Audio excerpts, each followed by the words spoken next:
بس کچھ باتیں مجھے قوم کے بارے میں کرنی ہے. آپ سبھی جانتے ہیں لداخی عوام کی ڈیمانڈ کیا ہے. 5 اگست 2019 کے بعد لداخی قوم کیا چاہتی ہے, کس ڈیمانڈ کو لے کر سڑک پہ ہے.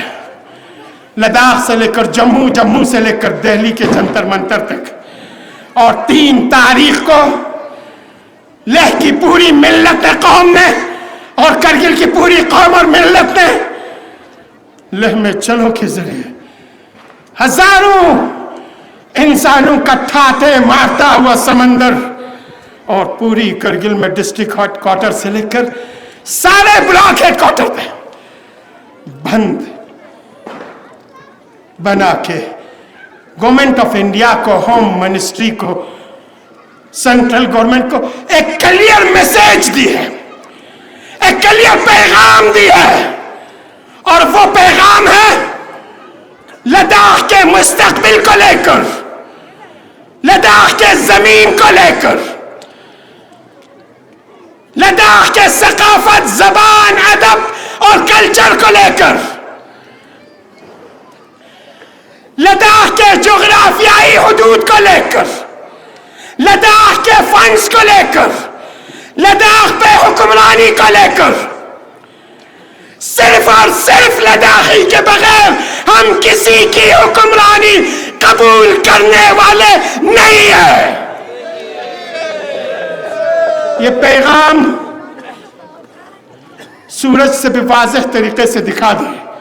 19 تاریخ کو ہائی پاور کمیٹی کے ساتھ میٹنگ ہے اپیکس اور KDA کا, اور ہم امید رکھتے ہیں home ministry, government of India in demand کو سیریسلی لے لیں گے. اس سے پہلے کہ پانی سر سے اونچا ہو جائے, اس سے پہلے کہ لداخی یوتھ اپنا آپ کھو بیٹھے, اس سے پہلے کہ لداخی جوان کوئی دوسرا قدم اٹھا لے,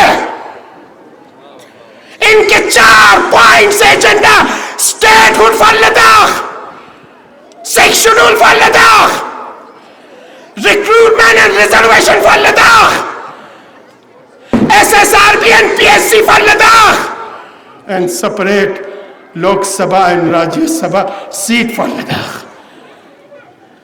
19 تاریخ کے میٹنگ میں کلیئر ڈیسیجن کے ساتھ آئے, نہیں تو لداخی عوام لداخ کی جو پولیٹیکل اہمیت اور اسٹریٹجک امپورٹنس کو مد نظر رکھتے ہوئے جس دن اٹھ کھڑے ہو جائے, پھر اس کے بعد نہ اپیکس اور نہ KDA کسی کی بس میں بھی نہیں ہوگی. مجھے امید ہے کہ گورنمنٹ آف انڈیا ہوش کے ناخن لے گی.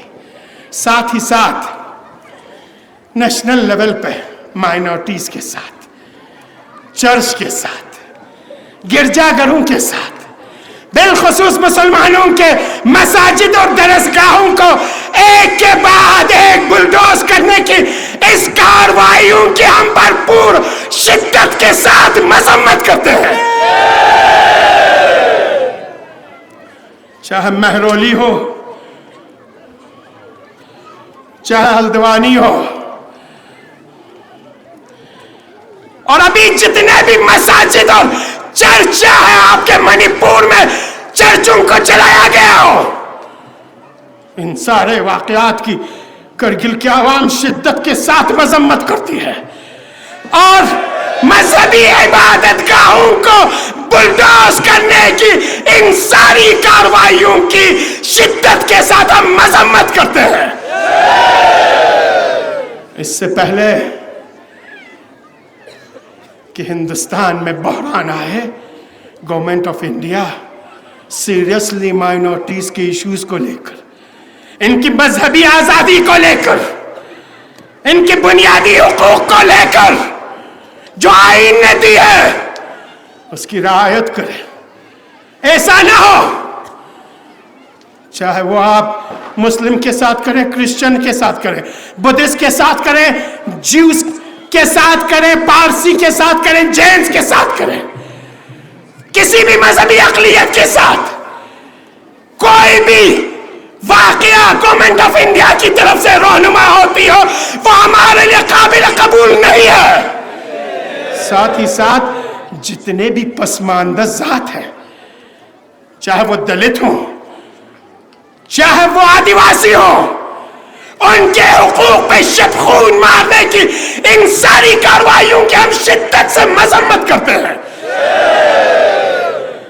اور غزہ میں ہو رہے جو کارروائیاں ہیں عالم اسلام کی چپی پہ، انسانی حقوق کے نام نہاد علم برداروں کے چپی پہ، اقوام متحدہ اور جنرل اسمبلی سیکورٹی کونسل کی بے بسی پہ خون کے آنسو رونے کو چاہتا۔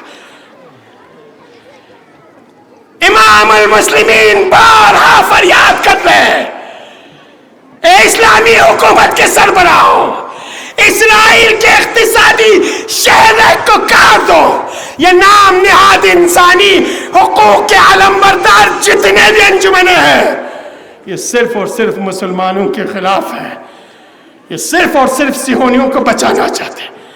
غزہ میں جو کچھ بھی ہو رہا ہے، شدت کے ساتھ اسرائیل، امریکہ، برطانیہ اور دنیا کے سارے استعماروں کی اس کارروائی کی سخت الفاظ میں مذمت کرتے ہیں۔ اور غزہ کے مسلمانوں کے ساتھ جس طریقے سے حزب اللہ، حشد الشعبی، انصار اللہ، فاطمیون، زینبیون کھڑے ہیں، کرگل کی عوام غزہ کے مسلمانوں کو مخاطب ہو کے کہے گی اور کہتی رہے گی جب تک کامیابی نہیں ملتی ہے۔ اور بقول قائد مقاومت سید حسن نصر اللہ اور امام المسلمین انشاءاللہ انشاءاللہ انشاءاللہ آخری فتح غزہ کے مجاہدوں کی اور فلسطینوں کو ہی ہو کے رہے گی۔ والسلام علیکم ورحمۃ اللہ وبرکاتہ۔